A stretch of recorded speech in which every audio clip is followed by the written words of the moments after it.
Hello there, right here. Guys, we have a brand new combat snapshot. This is Combat Test Snapshot version 7C. If you go ahead and pull up F3, you can see that in the top left-hand corner. It's also a pending snapshot, so depending on your guys' input, they will be changing it. Now, these combat snapshots are different than the normal snapshots. This is kind of a side project for one of the Mojang developers, Jib, in order to try to make people from both the 1.8 combat community as well as the 1.9 plus agree on a single type of combat mechanics. So for like the last 2 years, he's been on and off adding these snapshots where people can come in and test out these new changes he's going to eventually add into the full release of Minecraft. So that's one question you guys often ask in my comments, is that are these changes really going to come to the Minecraft game? And the answer is yes. This is not a mod or plugin. This is actually done by the people who make Minecraft. Make sure you guys give your opinions on these changes before they're eventually added in. And as always, I'm just going to cover the changes for the newest snapshot. This doesn't include all the other crazy stuff that they have added over the last 6 snapshots. You can find all those videos linked in the description if you want to get caught up on that. And while you're down there, make sure to join our Discords. We're trying to reach 10,000 members there.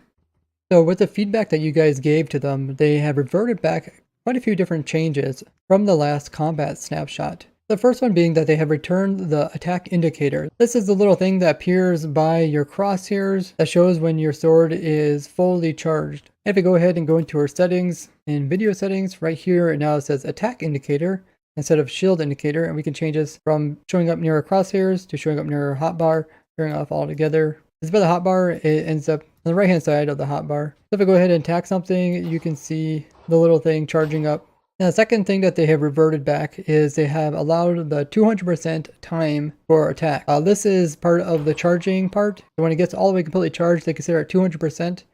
And that is a charged attack. And they will also give you a +1 block reach when you reach a full charge. So this will be helpful in getting those farther out reaches to get to your enemy before they attack you. They also returned the sweeping to only work for charged attacks and when having the sweeping enchantment. With a normal sword and no enchantments, if I go ahead and spam click it and then hit one of these guys, it's not going to attack the whole group. But with a full charge, I should be able to do the sweeping attack these guys. It doesn't seem to work. With the sweeping edge enchantment onto the sword, you go ahead and do the sweeping attack and you can see it definitely works. Now they did say they brought this back, so a fully charged sword should do the sweeping, but it doesn't seem to work. Another thing that they reverted back is the base reach is now 2.5 blocks. So in the last snapshot they made it 3 blocks, but now it's back to the normal 2.5. Now by far the biggest complaint that I see you guys talk about in the comments was the inaccuracy to do with bows. And the Mojang developers also believe this was a problem. So the bows will no longer start wobbling really badly and become super inaccurate. Now I personally thought this was a good thing, but I thought they made it wobble too soon. I thought they should have waited, like if you held it for 5 seconds after being fully charged, then it would start wobbling. But they just completely removed it. A lot of people don't seem to really like this change. They also reverted back so you can now eat when you're being attacked. Now this was a very interesting mechanic as well, but people were complaining that this would greatly affect how people do combat. People a lot of times will stop to eat a golden apple, where otherwise you would have to move really far away from the player in order to eat. Those 6 things have been reverted back. The developers did make a comment on this saying that this is actually a good thing because it now makes it feel like we're getting closer to a simple yet deep and exciting design for the combat mechanics. Now besides removing some changes that they added in the last combat snapshot, they also changed some features. The first thing has to do with missed attacks. So if you would like try to hit some of these targets but you would miss, your weapon would charge up faster than if you would hit and then you'd go in to try to hit it another time. What they said is missed attacks are still fast, but they don't count as charged attacks because of how the programming code is laid out, and that they had to change how the auto attack penalty is applied. Now auto attack is when you hold down your mouse button and you gotta automatically attack. Now this is something that's only in the current combat snapshot. This will eventually be added into the full release of the game. So if I go hold down my click button and I just aim towards these guys, you can see it will hit them, but it doesn't do like the sweep attack because it doesn't charge long enough. So instead of a 20% slowdown for the auto attack, they add a hard-coded simple tick to the attack rate.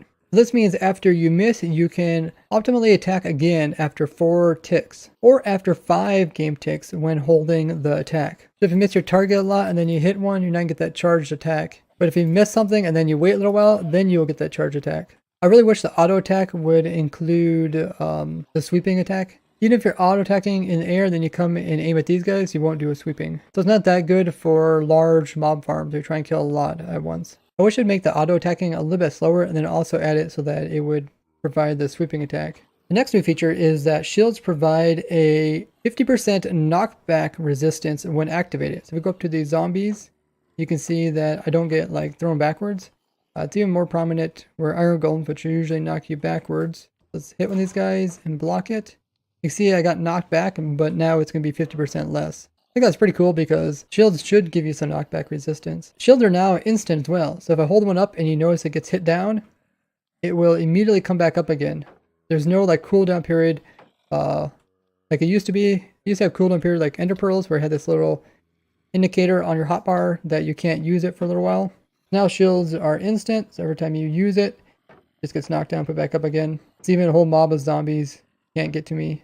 Now I did see a lot of comments to do about shields and how sometimes people just camp shields and sometimes people enjoy using shields to block mobs. The problem is that people that use it for combat have a different opinion about them than people that use them to go against mobs. With your guys' feedback, they made a change, and this is shields protect against 100% of explosion damage. And that seemed to be the main concern about people that were using it for PvM, player versus mob, as they wanted to still be able to block stuff like explosions 100%. We'll summon in a creeper, and then we'll hold up our shield. And you can see it blocked it. It also gave us a little bit more knockback resistance. The fifth thing that they changed about the shields is that you will no longer get a reach bonus if you're in crouching mode. And this was to discourage people from like crouching, which automatically puts up your shield. Shield is actually activated right now.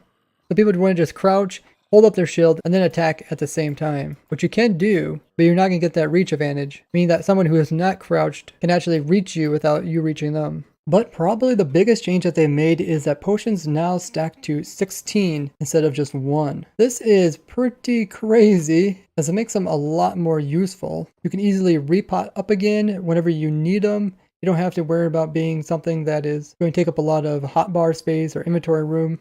Now for water bottles, they also stack to 16. Pretty much all the ones that you drink. Glass bottle is still stacked to 64. Dragon's Breath stacks to 64 still. All the throwable ones only stack to 1, including the lingering potions. So it only applies to the drinkable ones. You won't get any like super fast way to give yourself the potion effect. You still have to drink it. And this kind of levels out drinkable ones versus splash ones. Obviously splash ones don't last as long, but now they also don't stack. So I might try to make people to use more of the normal ones. Water bottles stacked would affect brewing stands and make things like my Impossible Auto Brewer now actually more feasible. I'll link it down in the description. You can definitely see they're trying to balance out all the different mechanics that come with PvP, as well as PvM. Besides adding new features, they also fix some bugs. One of them has to do with the netherite tools, and their stats weren't updated to the new combat changes that they made. Also fix a bug to do with shields while you're crouching, or becoming desynced when attacking in the air. The third thing that they fixed is that players in spectator mode can no longer sweep in the air. There's also a bug to do with knockback. So now knockback attributes no longer have a random chance to completely prevent knockback. They also fix a bug to do with players' speed bug for crouching and using the shield. So you can actually like run around really fast while you still have your shield crouched. This combat snapshot came relatively soon after the last one. I think they wanted to kind of answer people's questions about being upset over different things like the inaccuracies of the bow. So they quickly came out with a second snapshot to the combat update. If you guys do a lot of PvP or PvM, let me know what you guys think about these current changes. As well as tell the Mojang developers, the people that make Minecraft, on the official Reddit page that they discuss this on. I'll have that linked down below. Now these combat changes will be coming to the full release of the game eventually, so make sure to give your opinion about it now rather than later. And they're also asking people to give really in-depth reasons for why they want different things changed. Don't just say so-and-so is bad. Explain exactly why it's bad in actual combat situations. And there was a lot of great comments from you guys going over different in-depth discussion about these combat changes. So I'm excited to read your comments about the newest changes. And remember to share this video with other Minecrafters, as well as leave a like on it. And don't forget to join our Discord, because we're going to be streaming Protosky, which is the Extreme Nether Skyblock, right after this video goes live. And you guys can join in on the discussion there. I would like to thank you guys for watching, and I'll see you guys over there at my stream. Bye-bye!